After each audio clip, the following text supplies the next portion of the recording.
సాలర గ్రామస్తుడిని, సాలర ఎత్తిపోత ఆపరేటర్ని. రాత్రి 10 గంటలకు అక్కడికి వెళ్ళాము. ఆపరేటర్ని 11:30కు దొంగలు 8 మంది వచ్చిండ్రు. మేము అక్కడ పండుకొని ఉన్నాము. మా చుట్టుముట్ట మా ఫోన్లు లాగేసుకున్నారు. మా చుట్టుముట్ట మొత్తం కాలు పట్టేసిండ్రు. నలుగురు 8 మంది వాటి కాళ్ళు కట్టేసి పక్కకి అక్కడ సున్న పెట్టేసి ఒకరు కొట్టిండ్రు.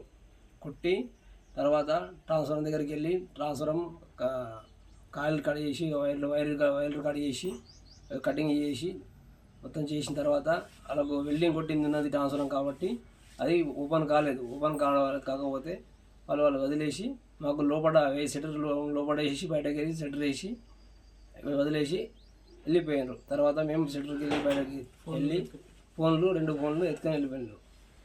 ఇంతకుముందు 2 సార్లు దొంగతనం జరిగింది. ట్రాన్స్ఫారం 2 సార్లు ఎత్తుకెళ్ళిండు. ఇప్పుడు మళ్ళీ వచ్చిర్రు. ఈసారి వెళ్ళలే. వెల్డింగ్ కొట్టడం వల్ల దానికి తీయ ముట్టరాలేదు. మాకు కొట్టిండ్రు.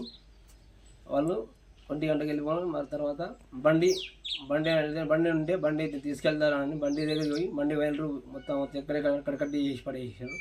ఏం లేకుండా పెట్రోల్ వైర్లు అన్ని వైర్లు కేబుల్స్ మొత్తం అన్నీ కడిగేసారు. బ్యాటరీ కాడికి వెళ్ళి బీక్ పడేసి. నా పేరు నరసయ్య. నేను ఆశ్విన్ పని సాలూరు ఆశ్విన్. లిఫ్ట్ కాడ కొట్టేసిండు. ఇద్దరికి కొట్టి కాలు కట్టేసిండు. మూతి కట్టి కొట్టిండు. బండిది బ్యాటరీ అన్నీ కట్ చేసేసిండు. వైర్లు ప్యానల్ అన్నీ కట్ చేసి వెళ్ళలే. ట్రాన్స్ఫర్ అంది. ట్రాన్స్ఫర్ వెళ్ళకుంటే మాకు కొట్టేసిండు. పోయింది.